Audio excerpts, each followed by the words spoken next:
जबलपुर के हनुमान ताल थाना क्षेत्र अंतर्गत पुराना पीपल के पास एक झज्जर मकान को नगर निगम के एमएलए द्वारा धराशाही कर दिया गया। बताया गया कि यह मकान बेहद अवस्था में है और इससे कभी भी जान माल का नुकसान हो सकता है, लेकिन नगर निगम की टीम के द्वारा केवल खाना पूर्ति करते हुए इस मकान को गिरा दिया गया, जबकि अभी तक मकान का मलबा सड़कों पर फैला हुआ है, जिससे क्षेत्रवासियों को काफी परेशानियों का सामना करना पड़ रहा है। क्षेत्रवासियों की माने तो नगर निगम की टीम की लापरवाही के चलते टूटे हुए बिजली के तार और मलबा सड़क पर फैला हुआ है। लगातार हो रही बारिश के चलते कोई भी बड़ी घटना घट सकती है। चूंकि यह मकान देवासी क्षेत्र में आता है, लिहाजा मकान से सटे हुए अन्य घर भी है जो इससे होने वाली दुर्घटना के कारण प्रभावित हो रहे हैं। स्थानीय निवासियों की माने तो पिछले सप्ताह की गई इस कार्यवाही के बाद से अब तक निगम का कोई भी हमला मालवा को व्यवस्थित करने नहीं आया, जिसे लेकर क्षेत्रीय जनों में काफी आक्रोश है। से लटका हुआ है पूरा। आसपास के लोगों को जान की हानि का खतरा है। यहाँ पे हम लोगों को 4-5 दिन से पूरे मोहल्ले की यहाँ पे लाइट गोल है।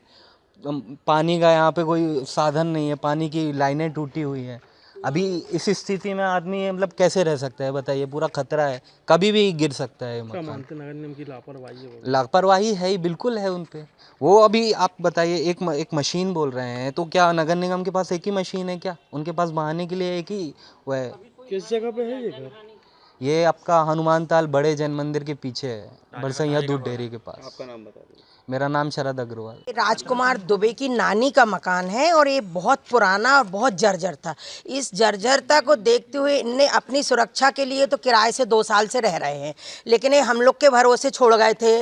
अब इनका जो मकान गिरा है उसमें हमारी दीवार पीछे की ऐसा लगता है कामन है, क्योंकि करीब 80-90 साल पुराने मकान है ये, तो कामन। अब ये सुरक्षा करके अपना मकान पूरा गिरा लेते हैं हाथ से। अब मैं जेसीबी के फेवर में नहीं हूँ, क्योंकि जेसीबी आएगी तो वो हमारी दीवार और हमारा मकान भी ले जा लेगी। बिल्कुल सटा हुआ जो मकान है वो हमारा है। किस जगह पे है ये मकान? नहीं, किस एरिया में? जे में एरिया हनुमान ताल पीपल के पेड़ के नीचे कहलाता है, राजा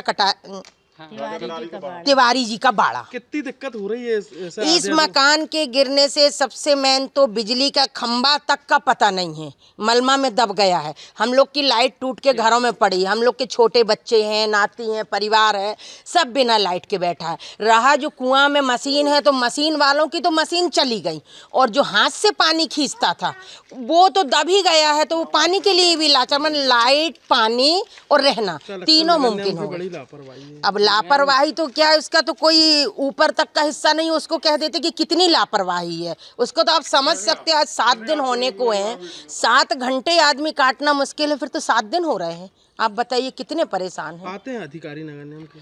अभी तो मैंने नहीं देखा। मैं भी इस समय थोड़ी बाहर रह रही हूँ, मतलब बेटे के पास हूँ अपनी। मेरा मकान है, मेरे हस्बैंड यहीं रहते हैं, भाग से उस दिन थे नहीं है, लेकिन अभी मेरा नाम किरण अग्रवाल। एनएसयूआई ने मुख्यमंत्री का फूका पुतला। कांग्रेस प्रदेशाध्यक्ष जीतू पटवारी के विरुद्ध दर्ज हुई एफआईआर को लेकर राजनीतिक गलियारों में सरगर्मियां बढ़ गई है। एक तरफ कांग्रेस इसे सत्ता के इशारे पर झूठी एफआईआर दर्ज किए जाने का आरोप लगा रही है।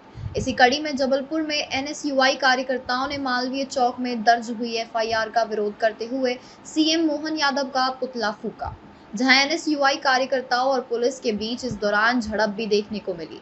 वहीं एनएसयूआई नेता ने कहा कि प्रशासन ने सत्ता के इशारे में प्रदेशाध्यक्ष जीतू पटवारी पर झूठी एफआईआर दर्ज कर दी। वहीं एफआईआर का पुरजोर विरोध एनएसयूआई करती है, जहां सत्ता और सरकार चाहे एफआईआर दर्ज करे, चाहे लाठियां भांजे, लेकिन कांग्रेस के सिपाही डरने वाले नहीं हैं। जी, किन चीजों को लेकर आज आप लोगों ने? आज हम लोगों ने हमारे कांग्रेस पार्टी के प्रदेश अध्यक्ष आदरणीय श्री जीतू पटवारी जी के ऊपर जो झूठी एफआईआर सत्ता के इशारे में प्रशासन द्वारा करी गई है, उसको लेकर आज ये विरोध प्रदर्शन किया गया है। हम लोग राहुल गांधी जी के सिपाही हैं, इन एफआईआरों से डरने वाले नहीं हैं। अन्याय के खिलाफ हम इसी तरह से आवाज़ उठाते रहेंगे, और आप चाहे हमारे ऊपर एफआईआर करें, लाठियां चलाएं या जेल पहुंचाएं, हम लोग इन चीज़ों से डरने वाले नहीं हैं। एडवोकेट नीलेश कुमार प्रदेश महासचिव से आज क्या पुतला दहन के दौरान झूमा झटकी भी हुई? हाँ, आज पुलिस ने हम लोगों के साथ झूमा झटकी की है, और हम लोग अपने अधिकारों के लिए पुलिस से चाहे झूमा झटकी करना पड़े। मुख्यमंत्री मोहन यादव का आज हमारे द्वारा मालवी चौक। एक आपका नाम? एडवोकेट नीलेश मार्ग, प्रदेश महासचिव NSY। जबलपुर का कुख्यात बदमाश जो कि हत्या के मामले में 9 साल तक जेल में था, हाई कोर्ट से जमानत मिलने के बाद शुक्रवार की रात को जब जेल से छूटकर घर आया तो बड़े भाई और दोस्तों ने रैली निकाली। रांची दर्शन तिराहे से बापू नगर तक लड़कों की भीड़ लगी रही और आतिशबाजी की गई। देर रात किसकी और क्यों रैली निकाली गई, स्थानीय लोग भी नहीं समझ पा रहे थे। थोड़ी देर बाद जब रांची पुलिस को जानकारी लगी तो मौके पर पहुंची, जिन्हें देखकर लड़के भाग खड़े हुए। पुलिस ने 3 नाबालिग सहित 6 लड़कों को हिरासत में लिया है। रांची पुलिस रैली निकालने वाले बदमाश की भी तलाश में जुटी हुई है। हत्या का आरोपी है राज सोनकर। रांची थाना के बापू नगर में रहने वाला राजा सोनकर 31 वर्ष के खिलाफ आबकारी एक्ट, गाली गलौज, मारपीट, चाकूबाजी एवं हत्या के कुल 7 से अधिक आपराधिक मामले दर्ज हैं। राजा सोनकर ने अगस्त 2016 में अपने पिता अशोक सोनकर के साथ मिलकर सुभाष चंद्र सोनकर की हत्या कर दी थी। रांची पुलिस ने पिता पुत्र के खिलाफ 294, 302, 307, 506, 34, 25 आर्म्स एक्ट के तहत मामला दर्ज कर उन्हें गिरफ्तार किया, जहां से राजा सोनकर को जेल भेज दिया गया।